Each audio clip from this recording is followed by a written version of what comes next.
Hello बच्चों, चलिए प्रश्न को देखते हैं। एक कार्नो इंजन की दक्षता 50% है यदि सिंक का ताप 500 केल्विन है। यदि स्रोत का ताप समान है तो दक्षता 60% करने के लिए सिंक का ताप होगा। प्रश्न का मुख्य उदाहरण इस प्रकार है कि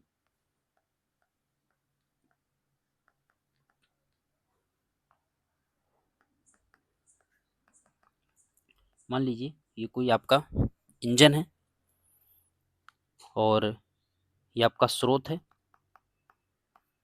नीचे आपका सिंक है।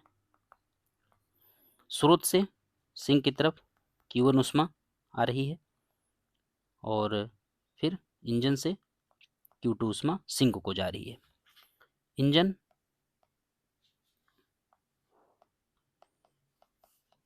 इंजन मान लीजिए आपका W कार्य कर रहा है, या कार्य बराबर होगा Q1 माइनस Q2 के।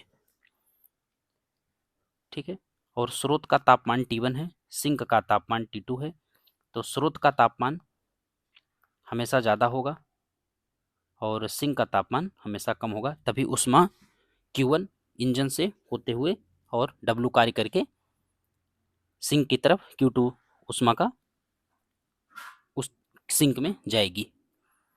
तो बच्चों, जैसा कि इसमें हम दक्षता ईटा से प्रदर्शित करते हैं, ये होता है आपका 1 माइनस T2 बटा T1। ये दक्षता का फार्मूला होता है, सूत्र होता है। आइए,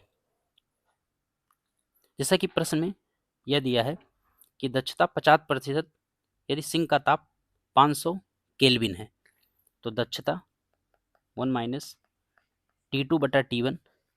दक्षता आपका 50%, यानी 50% को 0.50 लिख सकते हैं, बराबर 1 माइनस T2 का मान देखिए 500 केल्विन दिया है, 500 बटा T1, यहाँ से हो जाएगा 500 बटा T1, 1 माइनस 0.50 बराबर 0.5 आ गया यहाँ से, यानी T1 का मान आपका आ जाएगा 500 बटा 0.5, या का आपका आ गया 1000 केल्विन। लेकिन अब आगे दिया है दक्षता को 60% करने के लिए सिंक का ताप होगा, यानी दक्षता को 60% कर दिया जाए, नई दक्षता आपका 60% हो जाएगा, यानी कि इसको 0.6 लिख सकते हैं आप।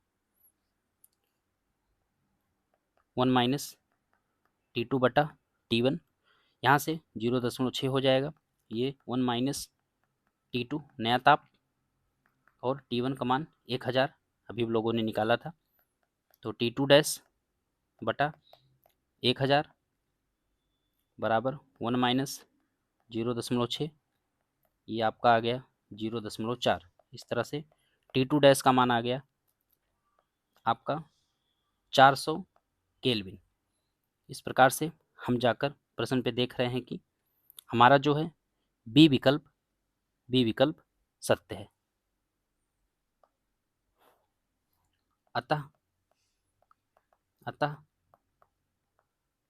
विकल्प बी सत्य है। आशा करते हैं कि आपको समझ में आया होगा। धन्यवाद।